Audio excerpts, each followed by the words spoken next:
So here's the question. How do physical therapists like us, who don't want to see 30 patients a day, who don't want to work home health, and have real student loans, create a career and life for ourselves that we've always dreamed about? This is the question, and this podcast is the answer. My name's Danny Mattei, and welcome to the PTE Entrepreneur Podcast.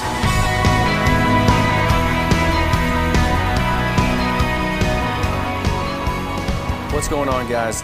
Dr. Danny Mattei here with the Physical Therapy Entrepreneur Podcast, and today I want to talk to you a little bit about coaching and why I think everybody needs a coach and why it's so important to actually reach out to somebody that you can have as a mentor and what that looks like, because I think as physical therapists we get mentors in clinical practice, but in business that it's not really looked at in the same way. And I'll give you kind of my experience with coaching and mentorship and why I think it's so important. So I've had about a half dozen coaches in the last 3 years since we opened our practice. And it's something that initially I was very hesitant to want to do this, because I've had business mentors that are, hey, maybe I ask them the occasional question. We have a relationship that goes back however, far. There's one of my first clinical instructors is a very successful business owner. And I'll occasionally reach out to him, to ask him a quick question about something and just see how he's doing or just touch base about their business. But there's a difference between somebody like that, just like somebody that's just a casual mentor versus someone that is a coach. Okay. And the difference being, casual mentor, you don't pay and you don't really expect a whole lot from them. And they don't really expect a whole lot from you, right? It's give you some advice, do what you want. A coach is somebody that you pay. A coach is somebody that tells you what to do, that takes a step back and looks at where you're at and helps you see where you need to go. These are two completely different things. And for me, the success that we've had within our business, in a large portion of that, in my opinion, is due to the coaches that I've worked with and the money that I've put into actually working with these individuals. Because think about last time that you paid for something, right? A good example is like a gym membership. If you pay $20 a month to go to, I don't know, some sort of like Anytime Fitness, the likelihood of you feeling like you actually need to go there, unless you're very self-motivated and you're trained no matter what. You could have a kettlebell at your house and you're going to swing that sucker around because you want to train, right? But $20 a month, probably not going to motivate you to want to go to the gym. That's not that big of a deal to most people. Now, let's say you're paying to go to some sort of CrossFit gym. That's $200 a month. Well, now that's a big difference. You're paying all this money, you're not going to get it back, and you feel pot committed at that point, especially if you sign some sort of contract. So you're paying $200 a month for the next year. Well, you're probably going to go to that gym, and you're probably going to get better results, and you're probably going to listen to your coach while you're there, because you don't want to waste your money, and you're not going to get it back because now you owe them over the next 12 months, $200 a month. So the level at which you take that seriously is significantly different than that $20 a month Anytime Fitness. And this is how coaches work. This is how paid mentors work. And the first mentor kind of coach relationship that I ever had, Ashley and I, we actually decided to do coaching through a group called eMyth, Michael Gerber's company.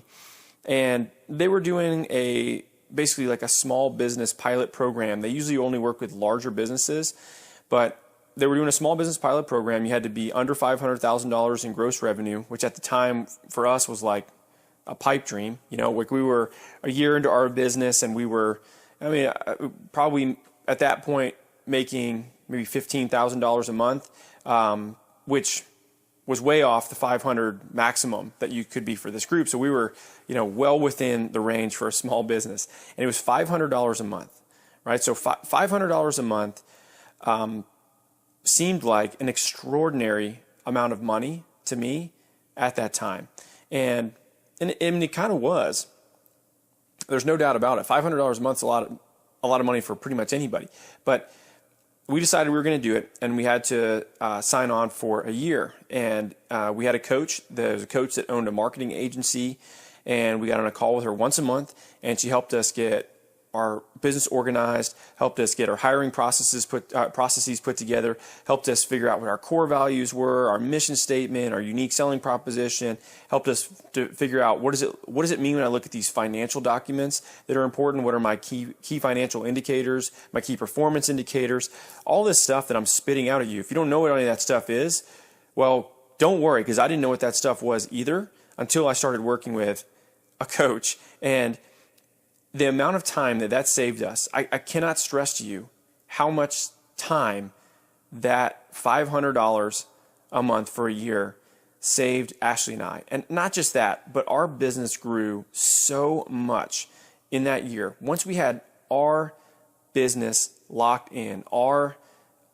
goals, our philosophy, our core values, it was so much easier for us to express that to other people, patients, business partners, referral partners, anybody that we came in contact with. We were so much more locked in on what we wanted to do.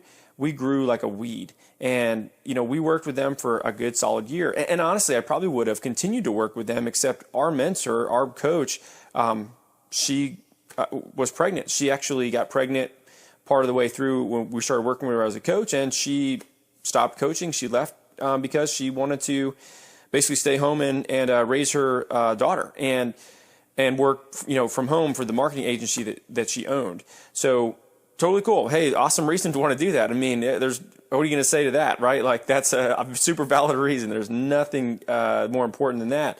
And so we left that, and we ended up moving on and not using a coach for a period of time. And then we had a coach as we were trying to basically dial in some marketing strategies that we were not familiar with, a lot of digital marketing strategies. And this coach actually was about $1,500 a month. So we spent $1,500 a month for 6 months with this guy that helped us dial in all this back end stuff with marketing. And guess what happened? Business grew again.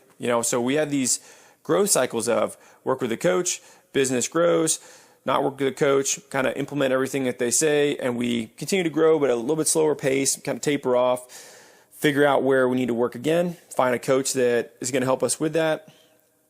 We grow again, taper off. After that point, we felt like we learned everything we needed to from that individual in particular, and at that point, I got involved in an entrepreneurs group, which is basically we have a coach that has a business that makes at least 7 to 8 figures a year. So that's, $1 million to at a minimum. And most of them make at least 10 million a year, that leads a group that I go and I spend 4 hours a month with, once a month, 4 hours with this group. We all go out to dinner afterward, and we just talk about our businesses and problems that we have and ways to solve that. And there's about 7 of us in this group, and then there's a networking group that's associated with that. And it's not cheap, it's $2,500 a year just to be a part of this group. And as we grow, it'll go up to about $6,000 to $7,000 a year to be associated with this group and have access to be able to work with them. And everybody in there is paying that. And all of these sound like a lot of money, and they really are. If you look at it, a couple $1,000, that's a lot of money to most people. But you need to change the way that you look at things. And as physical therapists, we do not learn this in school, but yet we're totally down to go drop $1,000 for a dry needling course. Which, if you're a clinician, that's a great skill set. That's a great technique to know how to do. It can dramatically improve your outcomes and reputation as a physical therapist. Nothing wrong with that. But if you can take that same $1,000 and invest it in a coach that's going to teach you how to do something that's going to now make you $5,000 to $10,000, that's a no-brainer in my opinion. If I was sitting in front of you and I said, you give me $1 and I'll give you $5 back. Now you got to do a little bit of work. You got to implement some stuff that I say, but you'll get $5 back for every dollar that you give me. That's a pretty damn good return on your investment.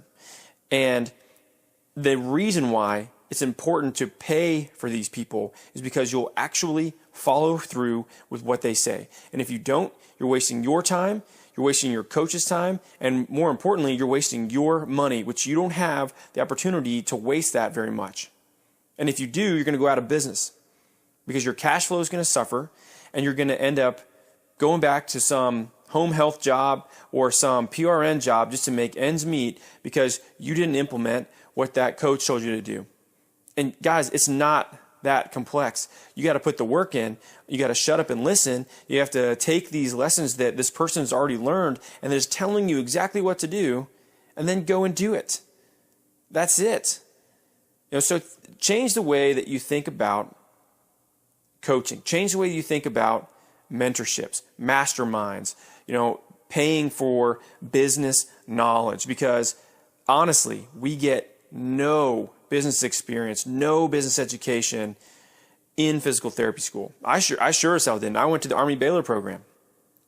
You think they wanted me to know how to start or run a business, how to read a P&L or understand a cash flow statement?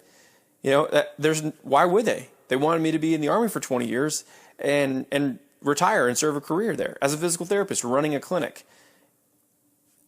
We don't learn this stuff, and we need to learn this stuff, because entrepreneurs, especially these small clinics that are popping up all over the place, which I am just thrilled to see this. 3 years ago, it was not like it is today. There's been this, I guess, fear that has been lifted in terms of, can that actually work?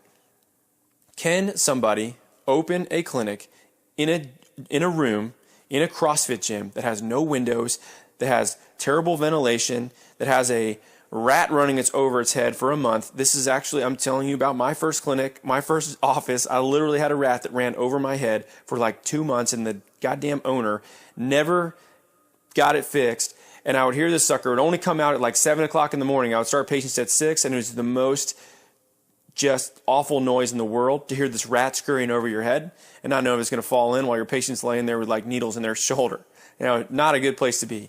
Not a great spot. But being able to actually say, I'm not going to take insurance. This is where I'm setting up shop. I'm going to build my brand. I'm going to build this practice, and it's going to work. 3 years ago, that was a very challenging thing to convince people that you could do. Today, there's a ton of examples of people that have been successful with that.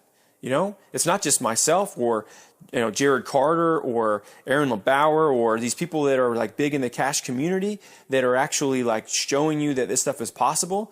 There's plenty of examples of people that I've worked with that I know that are friends of mine that either do this as kind of like a little side hustle job. They do it in the evenings after their daily, hours, and they make a few extra $1,000 a month to take their family on awesome vacations with, or they build up a clinic of their own, and that's what they do full time now, and they're doing great. They're making just as much, if not more money than they were working for somebody else, and they're working with the people that they want to work with. So when you look at where you need to reinvest your time, your money, ask yourself this: Are you a good physical therapist? Because if you're a good physical therapist and a shitty business person, a shitty physical therapy business entrepreneur, what you need to do is figure out where and how to reinvest in fixing that, because your skill set as a physical therapist is just fine. And as long as it is better than average, and I mean this, I am not the greatest physical therapist in the world. I'm maybe a little bit better than average. There's plenty of people that are a lot smarter than me. But we get people better because we get to spend so much more time with them. They trust us. We build relationships with them. We build just a community of people, and it grows and it grows and it grows. And that is business. That is sales. That is communication. That's how you talk to people. That's psychology of how these people interact with people that are, it's frankly in an uncomfortable situation where they don't know if they're going to get better or what their visit's going to be like. And if you don't know how to do those things, if you don't understand how to set a business up and successfully run it and hey, what kind of legal documentation do I need? And what's a CPA? And what's taxes? And what do I owe on this? And what about payroll? What does that mean? And all these things that are just, frankly, just business 101 things that you probably don't know. The hole in your game is not your physical therapy skill set. You're fine there. The hole in your game is that you don't understand business, and it's something you have to learn to be successful as a business owner or an entrepreneur going forward with a clinic that either you start or you're currently running. And the more you reinvest in yourself and the more you pay coaches to teach you what to do, the faster it'll happen, the happier you'll be because you'll have more time off and you'll be making more money, and the less stressed out you're going to be trying to learn everything under the sun by yourself. No great athlete ever got to where they were going without a coach. And the same thing is true in business.